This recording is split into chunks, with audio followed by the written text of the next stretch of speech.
BRS party కార్యనిర్వాహక అధ్యక్షులు గౌరవనీయులు కేటీఆర్ గారు వాస్తవానికి 2 రోజుల నుంచి వారు తీవ్రమైన జ్వరంతో బాధపడుతున్నా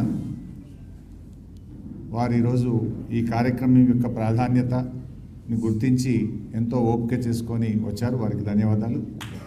వారు మరియు శాసనసభాపక్ష ఉపనాయకులు సోదరిమణి సబితా ఇంద్రారెడ్డి గారు, పెద్దలు శ్రీనివాస్ యాదవ్ గారు, పార్లమెంట్ నాయకులు పెద్దలు గౌరవనీయులు సురేష్ రెడ్డి గారు, మన కౌన్సిల్ డిప్యూటీ చైర్మన్ పెద్దలు గౌరవనీయులు బండా ప్రకాష్ గారు, గౌరవ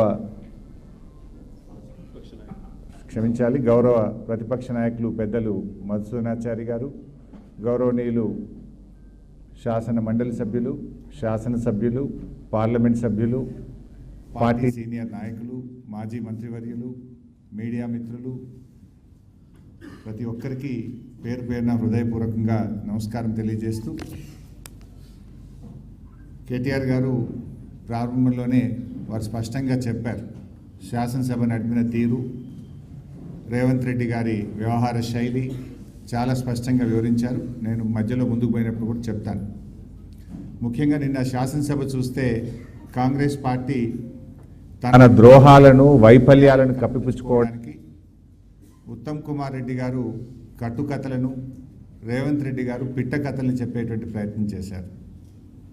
పూర్తిగా మాట్లాడడం జరిగింది. తెలంగాణ రాష్ట్ర ప్రయోజనాలను ఫనంగా పెట్టిందే కాంగ్రెస్ పార్టీ. అయితే కాంగ్రెస్ చేసిన ద్రోహాన్ని, మోసాన్ని సరిదిద్ది తెలంగాణకు శాశ్వత నీటి హక్కులు కాపాడే విధంగా, నీటి హక్కులు పొందే విధంగా ప్రాజెక్టులు నిర్మించిన చరిత్ర బీఆర్ఎస్ పార్టీది. కాంగ్రెస్ ద్రోహాలను, కాంగ్రెస్ చేసినటువంటి తప్పులను, నిన్న శాసనసభలో వాళ్ళు మాట్లాడినటువంటి అబద్ధాలను ఇలా తెలంగాణ నీటి హక్కులు కాపాడడానికి గౌరవనీయులు తొలి ముఖ్యమంత్రి కేసీఆర్ గారు చేసినటువంటి కృషిని నేను ఇప్పుడు నా ప్రజెంటేషన్లో చూపిస్తాను. నేను ఈ పీపీటీ రాజకీయాల కోసం కాదు. ఎందుకంటే రాజకీయాలంటే పదవులు, రాజకీయాలంటే ఇలా పదవుల కోసం పోరాడేటువంటి, ఆరాటపడేటువంటి రోజులు చూస్తూ ఉన్నాం. కానీ మా కేసీఆర్ గారు నేర్పింది రాజకీయాలంటే పదవులు కాదు, రాష్ట్రం, రాజకీయాలంటే ప్రజలు, ప్రజల సంక్షేమం అనేది మాకు నేర్పించారు. ఈరోజు పదవులు అశాశ్వతమైనటువంటివి, ప్రజలు, వారి ప్రయోజనాలు, ఈ రాష్ట్రమే శాశ్వతం అనేటువంటి సత్యాన్ని నమ్మి నేను ఈరోజు ఈ పీపీటీని మీ ముందు పెడతా ఉన్నాను. ఇది పూర్తి నిబద్ధతతో, తగిన సాక్ష్యాధారాలతో సాధికారికంగా వివరిస్తున్నటువంటి పీపీటీ ఈ పీపీటీ.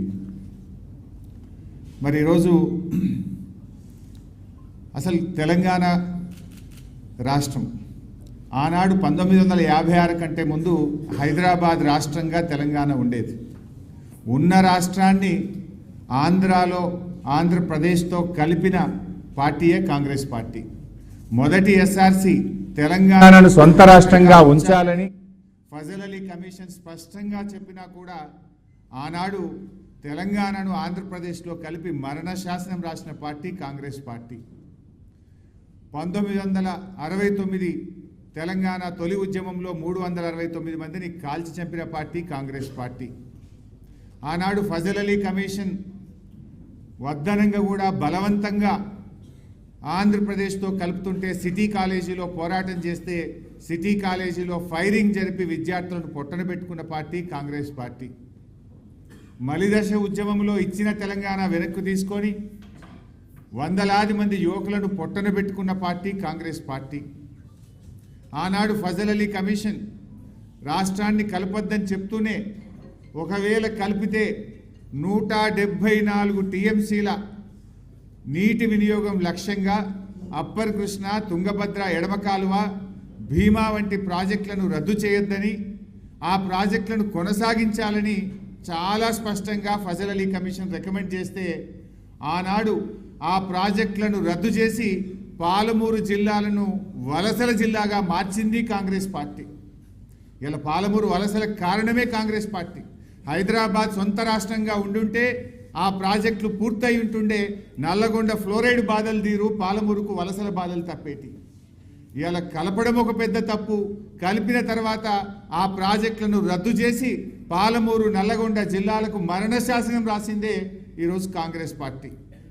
ఇవాళ కాంగ్రెస్ పార్టీ నాయకులు మాట్లాడుతూ ఉంటే నవ్వు వస్తూ ఉంది. అసలు ఏలేశ్వరం దగ్గర కట్టాల్సిన నాగార్జున సాగర్ ప్రాజెక్టును నందికొండకు మార్చి కూడా మన నల్లగొండ మహబూబ్ నగర్ జిల్లాలకు అన్యాయం చేసింది కాంగ్రెస్ పార్టీ. ఇలా వాళ్ళు నీళ్ళ గురించి మాట్లాడుతున్నారు. అసలు 600 కిలోమీటర్ల గోదావరి, 300 కిలోమీటర్ల కృష్ణానది ప్రవహిస్తున్నటువంటి ఈ ప్రాంతంలో తాగునీటికి సాగునీటికి గోసపడే పరిస్థితి వచ్చిందంటేనే 60 ఏళ్ళు ఈ రాష్ట్రాన్ని పాలించినటువంటి కాంగ్రెస్ తెలుగుదేశం పార్టీలు ఇవాళ గోదావరిలో మన పరివాహక ప్రాంతం 79% ఉంటే కాంగ్రెస్ తెలుగుదేశం పాలనలో మనకు దక్కింది 15%. కృష్ణా పరివాహక ప్రాంతం దాదాపు 69% ఉంటే మనకు దక్కింది 34%. కానీ వాస్తవ వినియోగం అయితే కృష్ణాలో రాష్ట్రం ఏర్పడ్డ నాడు కేవలం 15% మాత్రమే ఉండేది.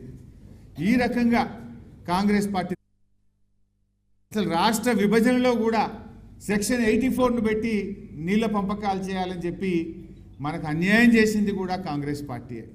నిన్న రేవంత్ రెడ్డి మాట్లాడుతున్నాడు, సోనియా గాంధీ మనకు రక్షణలు కల్పించింది స్టేట్ రీఆర్గనైజేషన్ యాక్ట్లో అని చెప్పి నేను బుక్ పట్టుకొని చదివింది. ఇది స్టేట్ రీఆర్గనైజేషన్ యాక్ట్. ఇందులో ఎక్కడ రక్షణలు కల్పించింది? నిన్న మాట్లాడింది రేవంత్ రెడ్డి గారు అసెంబ్లీలో 11th షెడ్యూల్లో స్టేట్ రీఆర్గనైజేషన్ కమిటీలో ప్రాజెక్టులు చేర్చి పాలమూరు రంగారెడ్డి ఎత్తిపోతల పథకానికి రక్షణ కల్పించింది అని మాట్లాడింది. I will take out page number 118 11th schedule. ఇందులో పారాగ్రాఫ్ 10లో పెట్టినవి కేవలం అంద్రీనీవా, తెలుగు గంగ, గాలేరు నగరి, వెలిగొండ, కల్వకుర్తి, నెట్టంపాడు. మన తెలంగాణ రెండే పెట్టిండ్రు, కల్వకుర్తి, నెట్టంపాడు. మన పాలమూరు ఎత్తిపోతలు పెట్టలే, మన దిండి ఎత్తిపోతల పథకం పెట్టలే. 11th షెడ్యూల్లో అవి ఆయన ఉండుంటే ఇవాళ మనకు అనుమతులు వస్తుండే, మనం ఆ ప్రాజెక్టులు కొనసాగించుండే వాళ్ళం. ఇలా కాంగ్రెస్ చేసిన ద్రోహం అంతా ఇంత కాదు. రాష్ట్రాన్ని కలిపింది కాంగ్రెస్, మన విద్యార్థి యువకులను పొట్టన పెట్టుకున్నది కాంగ్రెస్, మన ప్రాజెక్టులను రద్దు చేసింది కాంగ్రెస్. చివరికి రాష్ట్ర విభజనలో కూడా పాలమూరు ఎత్తిపోతల పథకాన్ని, దిండిని 11th షెడ్యూల్లో పెట్టకుండా పాలమూరు రంగారెడ్డి జిల్లాలకు ద్రోహం చేసింది కాంగ్రెస్ పార్టీ. ఇంకా రక్షణలు కల్పించింది అని రేవంత్ రెడ్డి మాట్లాడుతుండే. ఏం రక్షణలు కల్పించింది? పాలమూరు పెట్టకపోవడం రక్షణనా? దిండి పథకాన్ని చేర్చకపోవడం రక్షణనా? నీటి పంపకాలు సెక్షన్ 3 ప్రకారం చేయాలని చెప్పకపోవడం రక్షణనా? సొల్లు వాగుడు వాగుతూ ఉన్నాడు. ఈ రకంగా నాడైనా నేడైనా ఇవాళ తెలంగాణకు నంబర్ 1 విలనే కాంగ్రెస్ అని మొదటి నుంచి కేసీఆర్ గారు చెప్తున్నటువంటి మాటలు ఇవాళ అక్షర సత్యమైనవి.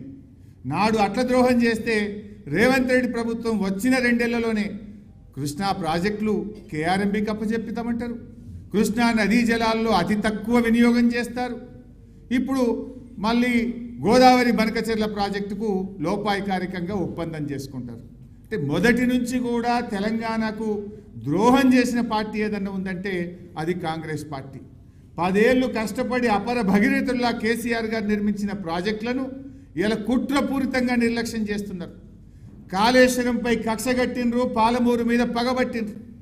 కాళేశ్వరం ప్రాజెక్టు ఎంతో అద్భుతంగా ఆనాడు రిటైర్డ్ సిడబ్ల్యూసి చీఫ్ ఇంజనీర్, ఆయన సిడబ్ల్యూసిలో పనిచేసి తెలంగాణ ఉద్యమంలో పనిచేసి నీళ్లు నిజాలు అనే పుస్తకాన్ని రాసిన విద్యాసాగర్ రావు లాంటి నిపుణుల సహకారంతో పాలమూరు రంగారెడ్డికి, కాళేశ్వరంకు కేసీఆర్ గారు రూపకల్పన చేశారు.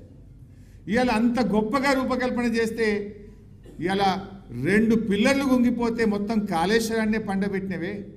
100-200 కోట్లు ఖర్చు పెడితే 5-6 లక్షల ఎకరాలకు నీళ్ళు వచ్చే అవకాశం ఉంటే 2 ఏళ్లలో 2 రూపాయలు కూడా కాళేశ్వరం మీద ఖర్చు పెట్టకుండా ఇవాళ రైతాంగం మీద, ఉత్తర తెలంగాణ మీద నువ్వు పగబట్టినావు.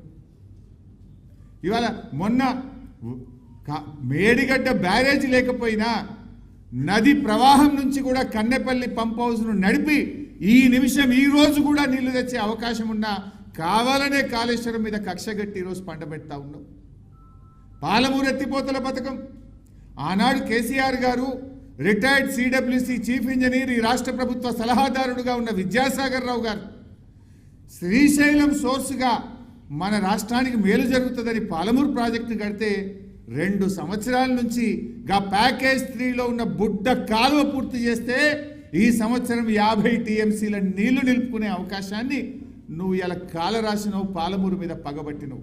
పాలమూరు బిడ్డ అంటావు. పాలమూరు ప్రజలకు నాటి నుంచి నేటి వరకు కాంగ్రెస్ తెలుగుదేశంలో ద్రోహం చేస్తే ఆ ద్రోహాల పరంపరను కొనసాగిస్తున్నాడు ఈరోజు రేవంత్ రెడ్డి గారు.